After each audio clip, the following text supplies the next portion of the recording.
Bayangkan jutaan dolar udang faname berakhir ditolak di pelabuhan Amerika hanya karena jejak obat yang nyaris tak terlihat. Bagaimana bisa? Balik lagi bareng saya Ari di channel Kontaineran ID, channel yang paling jujur membahas soal ekspor dan impor. Kita akan membahas sebuah kasus yang sangat menyedihkan dan ini harus segera ditanggulangi oleh Indonesia, khususnya para eksportir udang faname di Indonesia ke Amerika Serikat. Mengapa kasus ini awalnya terjadi?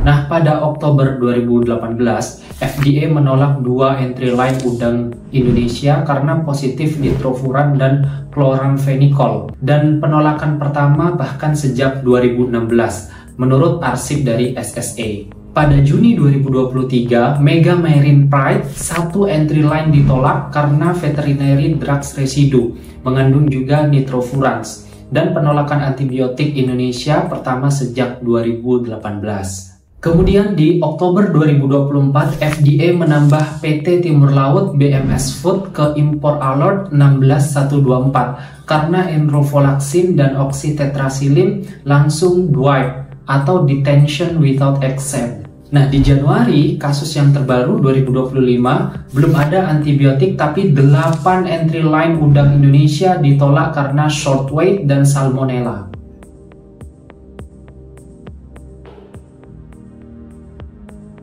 Nah, apa sebetulnya yang dipermasalahkan oleh Amerika Serikat?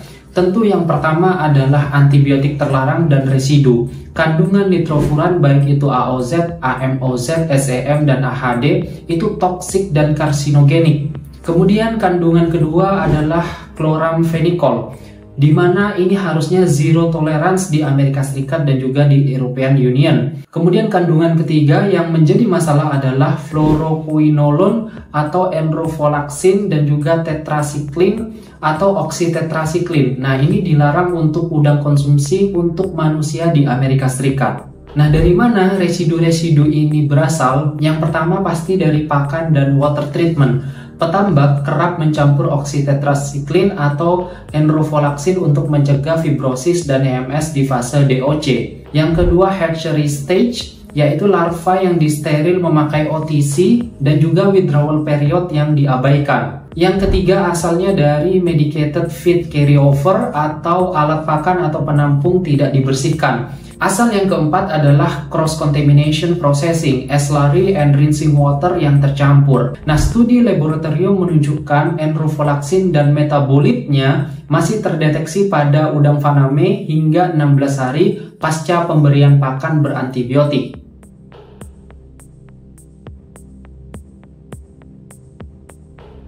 Nah, dari kasus tersebut dan juga penyebab-penyebabnya, mungkin kita bisa tanggulangi dengan misalnya memperketat regulasi dan juga uji lab yang wajib. Contohnya parameter uji lab adalah kandungan nitrofuran metabolit baik itu AOZ, AHD, AMOZ, dan SEM.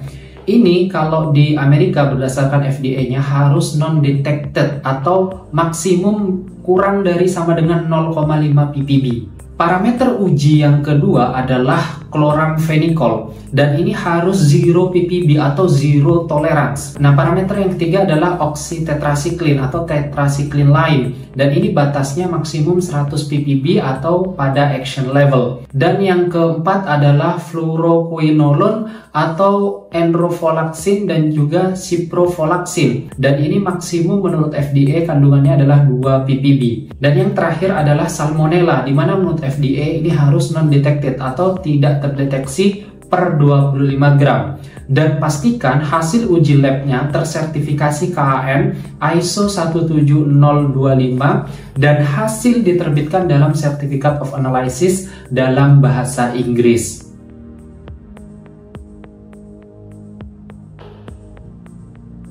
Dan ini kasus ini mungkin saya ingin menitipkan pesan kepada petambak dan juga eksportir sebagai langkah pencegahan. Misalnya untuk para petambak, pertama, biosecurity itu pasti lebih bagus daripada antibiotik.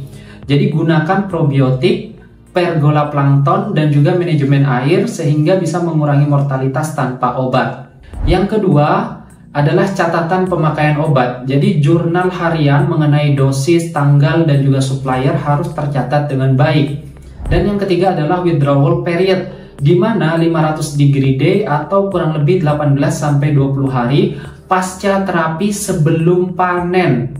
Dan yang keempat adalah uji pre-harvest, yaitu sampling 30 ekor per kolam dikirim ke lab 10 hari sebelum panen.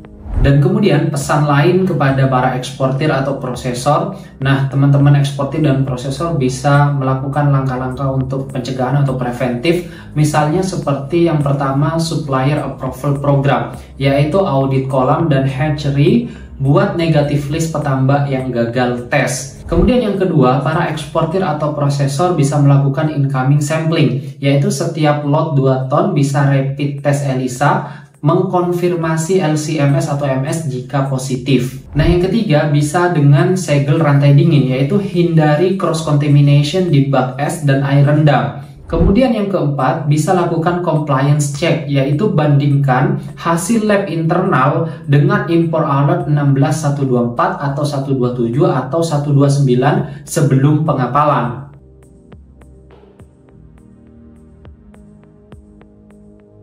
Nah, dari beberapa kejadian yang tadi kita jelaskan, kemudian mengapa itu bisa terjadi dan langkah preventifnya, lalu pasti ada pertanyaan seperti apakah masih ada peluang pasar untuk udang Indonesia diekspor ke Amerika Serikat? Jawabannya pasti ada, karena di sini pasar Amerika Serikat masih menjadi yang terbesar kedua bagi udang Indonesia. Tapi sayangnya FDA kini menaruh Indonesia pada under the microscope. Satu import alert bisa men-wipe seluruh fasilitas, dan yang paling mahal dari ini adalah biaya reekspornya, bisa lebih dari 50.000 US dollar per kontainer. Kalau dirupiahkan sekitar 800 juta rupiah. Aduh, biayanya mahal sekali emang kalau reekspor. Jadi baiknya teman-teman petambak, teman-teman eksportir harus melakukan tindakan preventif seketat mungkin. Karena bersih dari residu sama dengan harga premium.